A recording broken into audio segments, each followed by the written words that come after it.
ಶ್ರೀಮಂತರಾಗುವ ಮುನ್ನ ಕಾಣುವ 21 ಲಕ್ಷಣಗಳು. ನಿಮ್ಮ ಅದೃಷ್ಟದ ಬಾಗಿಲು ತೆರೆಯಲಿದೆ.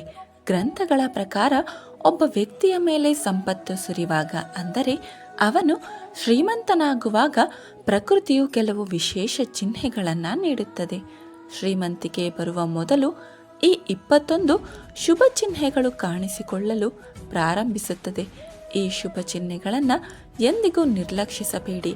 ಈ ಶುಭ ಚಿಹ್ನೆಗಳು ನಿಮ್ಮ ಜೀವನದಲ್ಲಿ ದೊಡ್ಡ ಮತ್ತು ಆಹ್ಲಾದಕರ ಬದಲಾವಣೆಗಳು ಸಂಭವಿಸಲಿದೆ ಎಂದು ಸೂಚಿಸುತ್ತವೆ ಮತ್ತು ಲಕ್ಷ್ಮೀ ದೇವಿಯು ನಿಮ್ಮ ಮನೆಗೆ ಆಗಮಿಸಿದ್ದಾಳೆ ಎಂದರ್ಥ. ಹಿಂದೂ ಧರ್ಮದಲ್ಲಿ ಲಕ್ಷ್ಮೀ ದೇವಿಯನ್ನು ಸಂಪತ್ತಿನ ದೇವತೆ ಎಂದು ಕರೆಯಲಾಗುತ್ತದೆ. ಲಕ್ಷ್ಮೀ ದೇವಿಯು ಯಾರ ಮೇಲೆ ದಯೆ ತೋರುತ್ತಾಳೋ ಅವರ ಮನೆಯಲ್ಲಿ ಎಂದಿಗೂ ಹಣದ ಕೊರತೆ ಇರುವುದಿಲ್ಲ. ಲಕ್ಷ್ಮೀ ದೇವಿಯನ್ನು ಮೆಚ್ಚಿಸಲು ಜನರು ಮನೆಯಲ್ಲಿ ವಿವಿಧ ರೀತಿಯ ಪರಿಹಾರಗಳನ್ನು ಸಹ ಮಾಡುತ್ತಾರೆ. ಲಕ್ಷ್ಮೀ ದೇವಿಯ ಕೃಪೆಯು ಯಾವ ಮನೆಯಲ್ಲಿ ಇರುತ್ತದೆಯೋ ಅಲ್ಲಿ ಕೆಲವು ಶುಭ ಚಿಹ್ನೆಗಳು ಕಾಣಿಸಿಕೊಳ್ಳುತ್ತವೆ ಎಂಬ ನಂಬಿಕೆಗಳು ಇವೆ. ಆ ಶುಭ ಚಿಹ್ನೆಗಳು ಯಾವುವು ಎಂದು ತಿಳಿಯೋಣ. ಆದರೆ ಅದಕ್ಕೂ ಮೊದಲು ಲಕ್ಷ್ಮೀ ದೇವಿಯ ಆಶೀರ್ವಾದವು ನಿಮ್ಮ ಮೇಲೆ ಇರಬೇಕು ಎಂದು ನೀವು ಬಯಸಿದರೆ ಈ ವಿಡಿಯೋವನ್ನು ಲೈಕ್ ಮಾಡಿ, ನಮ್ಮ ಚಾನಲನ್ನು ಸಬ್ಸ್ಕ್ರೈಬ್ ಮಾಡಿ, ಕಾಮೆಂಟ್ ಬಾಕ್ಸ್ನಲ್ಲಿ ಓಂ ಲಕ್ಷ್ಮೀ ನಾರಾಯಣ ಎಂದು ಬರೆಯಿರಿ. ಕೈಗಳಲ್ಲಿ ತುರಿಕೆ. ಜ್ಯೋತಿಷ್ಯ ಶಾಸ್ತ್ರದ ಪ್ರಕಾರ ಪುರುಷನ ಬಲಗೈಯಲ್ಲಿ ಮತ್ತು ಮಹಿಳೆಯ ಎಡಗೈಯಲ್ಲಿ ತುರಿಕೆ ಉಂಟಾದರೆ ಅದನ್ನು ಶುಭ ಮತ್ತು ಒಳ್ಳೆಯ ಸಂಕೇತ ಎಂದು ಪರಿಗಣಿಸಲಾಗುತ್ತದೆ. ಇದರ ಅರ್ಥ ಜೀವನದಲ್ಲಿ ಹಣಕ್ಕೆ ಸಂಬಂಧಿಸಿದ ಸಮಸ್ಯೆಗಳು ದೂರವಾಗುತ್ತದೆ ಮತ್ತು ಆರ್ಥಿಕ ಸ್ಥಿತಿ ಬಲಗೊಳ್ಳುತ್ತದೆ ಎಂದರ್ಥ. ಶಂಖದ ಧ್ವನಿ ಕೇಳಿಸುವುದು. ಬೆಳಗ್ಗೆ ಎದ್ದ ತಕ್ಷಣ ಶಂಖ ಊದುವ ಧ್ವನಿ ಕೇಳಿಸಿದರೆ ಅದನ್ನು ಜೀವನದಲ್ಲಿ ನಡೆಯುವ ಒಳ್ಳೆಯ ಬದಲಾವಣೆಯ ಸಂಕೇತವೆಂದು ಪರಿಗಣಿಸಲಾಗುತ್ತದೆ. ಈ ಸಂಕೇತವು ನಿಮ್ಮ ಕೆಟ್ಟ ಸಮಯವು ಈಗ ಒಳ್ಳೆಯ ಸಮಯವಾಗಿ ಬದಲಾಗಲಿದೆ ಎಂದು ಸೂಚಿಸುತ್ತದೆ. ಜೊತೆಗೆ ಜೀವನದಲ್ಲಿ ದೊಡ್ಡ ಸಾಧನೆ ಎಂದು ನಿಮ್ಮ ಕೈಗೆ ಸಿಗಬಹುದು. ನಿಮ್ಮ ಮನೆಯಲ್ಲಿ ಇದ್ದಕ್ಕಿದ್ದಂತೆ ಸಾಲು ಸಾಲಾಗಿ ನಡೆಯುವ ಕಪ್ಪು ಇರುವೆಗಳು ಕಾಣಿಸಿಕೊಂಡರೆ, ಅವು ಆಹಾರ ಪದಾರ್ಥಗಳ ಮೇಲೆ ಮುಗಿಬೀಳುತ್ತಿದ್ದರೆ ನಿಮ್ಮ ಮನೆಯಲ್ಲಿ ಲಕ್ಷ್ಮಿಯು ಪ್ರವೇಶಿಸಿದ್ದಾಳೆ ಎಂದು ಅರ್ಥ ಮಾಡಿಕೊಳ್ಳಿ. ಇದು ಮನೆಯಲ್ಲಿ ಹಣ ಬರುವ ಸಂಕೇತವೂ ಆಗಿರಬಹುದು. ಬೆಳಗ್ಗೆ ಹಸು ನಿಮ್ಮ ಮನೆ ಬಾಗಿಲಿಗೆ ಬಂದು ಅಂಬೆಗಾಲು ಹಾಕಿದರೆ ಅದನ್ನು ದೇವರ ಆಶೀರ್ವಾದ ಎಂದು ಪರಿಗಣಿಸಬೇಕು ಮತ್ತು ಆ ಹಸುವಿಗೆ ರೊಟ್ಟಿ ಅಥವಾ ಪಾಲಕ್ ಸೊಪ್ಪನ್ನು ತಿನ್ನಿಸಿ ಕಳುಹಿಸಬೇಕು. ಇದರ ಅರ್ಥ ಲಕ್ಷ್ಮೀ ದೇವಿಯೇ ಸ್ವತಃ ನಿಮ್ಮ ಮನೆಯ ಬಾಗಿಲಿಗೆ ಬಂದು ಬಾಗಿಲನ್ನು ತಟ್ಟಿದ್ದಾಳೆ ಎಂದರ್ಥ. ನಿಮ್ಮ ಮನೆಯಲ್ಲಿ ತುಳಸಿ ಗಿಡವು ದಟ್ಟವಾಗಿ ಮತ್ತು ಹಸಿರಾಗಿದ್ದರೆ ನಿಮ್ಮ ಮನೆಯಲ್ಲಿ ಸದ್ಯದಲ್ಲಿ ಸಂತೋಷದ ಜೊತೆಗೆ ಸಂಪತ್ತು ಮತ್ತು ಸಮೃದ್ಧಿಯು ಬರಲಿದೆ ಎಂದು ಅರ್ಥ ಮಾಡಿಕೊಳ್ಳಬೇಕು. ಅದೇ ರೀತಿ ತಜ್ಞರ ಪ್ರಕಾರ ಪೊರಕೆ ಮತ್ತು ಲಕ್ಷ್ಮೀ ದೇವಿಗೆ ಆಳವಾದ ಸಂಬಂಧವಿದೆ. ಆದ್ದರಿಂದ ಬೆಳಗ್ಗೆ ನಿಮಗೆ ಯಾವುದಾದರೂ ಪೊರಕೆಯಲ್ಲಿ ಕಸ ಗುಡಿಸುತ್ತಿರುವುದು ಕಂಡುಬಂದರೆ ನೀವು ಶೀಘ್ರದಲ್ಲೇ ಶ್ರೀಮಂತರಾಗಲಿದ್ದೀರಿ ಎಂದು ಅರ್ಥ ಮಾಡಿಕೊಳ್ಳಿ. ಬೆಳಗ್ಗೆ ಮನೆಯಿಂದ ಕಚೇರಿಗೆ ಹೋಗುವಾಗ ಪ್ರತಿದಿನ 5 ದಿನಗಳವರೆಗೆ ಯಾರಾದರೂ ಪೊರಕೆ ಹೊಡೆಯುತ್ತಿರುವುದು ಕಂಡುಬಂದರೆ ನಿಮ್ಮ ಎಲ್ಲ ಕಷ್ಟಗಳು ದೂರಾಗಲಿವೆ ಎಂದು ಅರ್ಥ ಮಾಡಿಕೊಳ್ಳಿ. ಲಕ್ಷ್ಮೀ ದೇವಿಯ ಕೃಪೆಯು ನಿಮ್ಮ ಮೇಲೆ ಇರಲಿದೆ. ಬೆಳಗ್ಗೆ ಮನೆಯಿಂದ ಹೊರಗೆ ಹೊರಡುವಾಗ ಹಣ ಬಿದ್ದಿರುವುದು ಕಂಡುಬಂದರೆ ಅದು ಹಣದ ಆಗಮನದ ಸಂಕೇತವಾಗಿದೆ. ಶೀಘ್ರದಲ್ಲೇ ನಿಮ್ಮ ಬಳಿಯೂ ಹಣ ಬರುತ್ತದೆ ಎಂದರ್ಥ. ಬಟ್ಟೆಗಳನ್ನು ಧರಿಸುವಾಗ ಅಥವಾ ತೆಗೆಯುವಾಗ ಜೇಬಿನಿಂದ ಹಣ ಬಿದ್ದರೆ ಅದು ಹಣದ ಪ್ರಾಪ್ತಿಯ ಸಂಕೇತವಾಗಿದೆ. ನಿಮ್ಮ ಮನೆಯ ಮುಖ್ಯದ್ವಾರದ ಬಳಿ ಬಿಳಿ ಎಕ್ಕದ ಗಿಡ ಬೆಳೆದರೆ ನೀವು ಅತ್ಯಂತ ಶ್ರೀಮಂತರಾಗುವುದನ್ನು ಅದು ಸೂಚಿಸುತ್ತದೆ. ಇದು ನಿಮಗೆ ಶುಭ ಸಂಕೇತವಾಗಿದೆ. ಇದರ ಅರ್ಥ ನಿಮ್ಮ ಮನೆಗೆ ಶೀಘ್ರದಲ್ಲಿ ಹಣದ ಆಗಮನವಾಗಲಿದೆ ಎಂದು. ಬೆಕ್ಕು ಮರಿಗಳಿಗೆ ಜನ್ಮ ನೀಡುವುದು ಸಹ ಶುಭ ಸಂಕೇತವಾಗಿದೆ.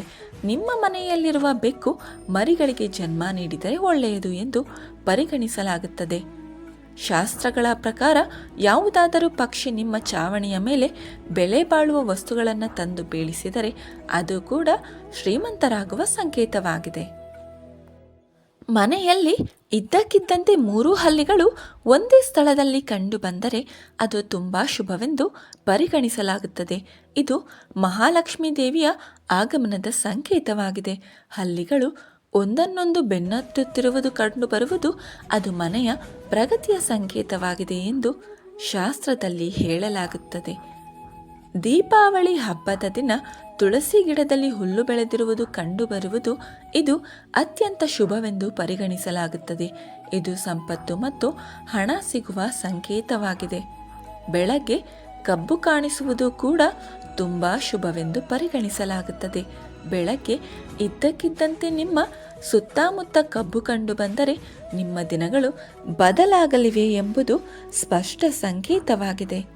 ಲಕ್ಷ್ಮೀ ದೇವಿಯ ವಾಹನವಾದ ಗೂಬೆಯು ನಿಮ್ಮ ಮನೆಯ ಹೊರಗೆ ಬಹಳ ದಿನಗಳಿಂದ ಕಂಡುಬರುತ್ತಿದ್ದರೆ ನಿಮ್ಮ ಮನೆಗೆ ಮಹಾಲಕ್ಷ್ಮಿಯು ಆಗಮಿಸಲಿದ್ದಾಳೆ ಎಂದು ಅರ್ಥ ಮಾಡಿಕೊಳ್ಳಿ. ಅಲ್ಲಿಗೆ ಲಕ್ಷ್ಮೀದೇವಿ ಖಂಡಿತವಾಗಿಯೂ ಹೋಗುತ್ತಾಳೆ ಮತ್ತು ನಿಮಗೆ ಶೀಘ್ರದಲ್ಲೇ ಅಪಾರ ಸಂಪತ್ತು ಸಿಗಲಿದೆ ಎಂದರ್ಥ. ಕನಸಿನಲ್ಲಿ ಹಳದಿ ಅಥವಾ ಕೆಂಪು ಹೂವುಗಳನ್ನು ನೋಡುವುದು ಸಂಪತ್ತು ಸಿಗುವ ಸಂಕೇತವೆಂದು ಪರಿಗಣಿಸಲಾಗುತ್ತದೆ. ಕನಸಿನಲ್ಲಿ ದೇವಸ್ಥಾನವನ್ನು ನೋಡುವುದು ಕೂಡ ಶುಭವೆಂದು ಪರಿಗಣಿಸಲಾಗುತ್ತದೆ. ಇದು ಸಂಪತ್ತು ಸಿಗುವ ಮತ್ತು ಆಧ್ಯಾತ್ಮಿಕ ಪ್ರಗತಿಯ ಸಂಕೇತವಾಗಿದೆ. ಕನಸಿನಲ್ಲಿ ಕೆಂಪು ಸೀರೆಯಲ್ಲಿ ಮಹಿಳೆಯನ್ನ ನೋಡುವುದು ಲಕ್ಷ್ಮೀ ದೇವಿಯ ಸಂಕೇತವೆಂದು ಪರಿಗಣಿಸಲಾಗುತ್ತದೆ. ಕನಸಿನಲ್ಲಿ ಎತ್ತರಕ್ಕೆ ಇರುವುದು ಪ್ರಗತಿ ಮತ್ತು ಯಶಸ್ಸಿನ ಸಂಕೇತವೆಂದು ಪರಿಗಣಿಸಲಾಗುತ್ತದೆ. ನೀವು ಯಾವುದಾದರೂ ಕೆಲಸಕ್ಕೆ ಹೊರಗೆ ಹೋಗುತ್ತಿದ್ದರೆ ಮತ್ತು ದಾರಿಯಲ್ಲಿ ನಾಯಿಯು ತನ್ನ ಬಾಯಿಯಲ್ಲಿ ರೊಟ್ಟಿಯನ್ನು ತರುತ್ತಿರುವುದನ್ನು ಕಂಡುಬಂದರೆ ಅದು ನಿಮಗೆ ಎಲ್ಲಿಂದಲಾದರೂ ಹಣದ ಲಾಭವಾಗಲಿದೆ ಎಂದು ಸೂಚಿಸುತ್ತದೆ. ಲಕ್ಷ್ಮೀ ದೇವಿಯ ಕೃಪೆಯು ನಿಮ್ಮ ಮೇಲೆ ಇದ್ದಾಗ ಬ್ರಹ್ಮ ಮುಹೂರ್ತದಲ್ಲಿ ನಿಮ್ಮ ನಿದ್ರೆ ತೆರೆಯಲು ಪ್ರಾರಂಭಿಸುತ್ತದೆ. ನಿಮ್ಮ ದಿನಾಚರಣೆಯ ಸುಧಾರಿಸಲು ಪ್ರಾರಂಭಿಸುತ್ತದೆ ಮತ್ತು ಕ್ರಮೇಣ ಎಲ್ಲ ತೊಂದರೆಗಳು ದೂರವಾಗಲು ಪ್ರಾರಂಭಿಸುತ್ತವೆ.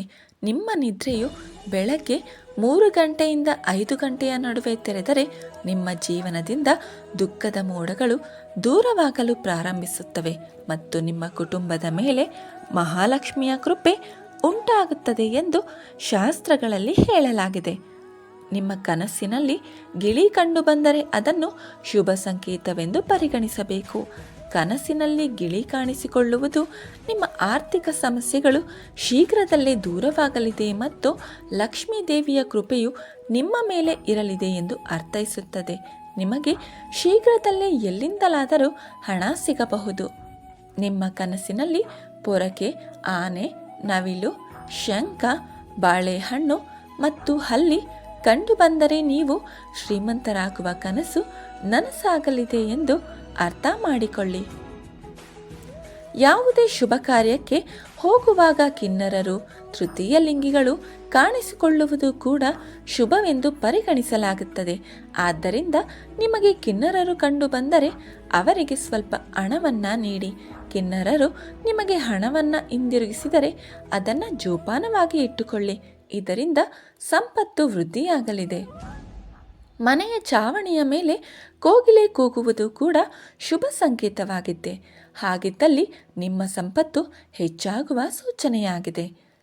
ಇದು ಬೆಳಗ್ಗೆ ಎದ್ದ ತಕ್ಷಣ ಪೂಜೆಯ ತೆಂಗಿನಕಾಯಿಯ ದರ್ಶನವಾದರೆ ನಿಮ್ಮ ಮೇಲೆ ಮಹಾಲಕ್ಷ್ಮಿಯ ಕೃಪೆ ಆಗಲಿದೆ ಎಂದು ಅರ್ಥ. ಸ್ನೇಹಿತರೆ, ಈ ಮಾಹಿತಿ ನಿಮಗೆ ಇಷ್ಟವಾದರೆ ದಯವಿಟ್ಟು ಲೈಕ್ ಮಾಡಿ, ಶೇರ್ ಮಾಡಿ, ಕಾಮೆಂಟ್ ಮಾಡಿ. ಇನ್ನು ಹೆಚ್ಚಿನ ಇಂಟ್ರೆಸ್ಟಿಂಗ್ ಮಾಹಿತಿಗಾಗಿ ನಮ್ಮ ಚಾನಲನ್ನು ಸಬ್ಸ್ಕ್ರೈಬ್ ಮಾಡೋದನ್ನು ಮರಿಬೇಡಿ. ಕೇಳಿದ್ದಕ್ಕಾಗಿ ಧನ್ಯವಾದಗಳು. ಸರ್ವಂ ಶ್ರೀಕೃಷ್ಣಾರ್ಪಣಮಸ್ತು. ಸರ್ವೇ ಜನ ಸುಖಿನೋ ಭವಂತು. ಧರ್ಮೋ ರಕ್ಷತಿ ರಕ್ಷಿತಾ.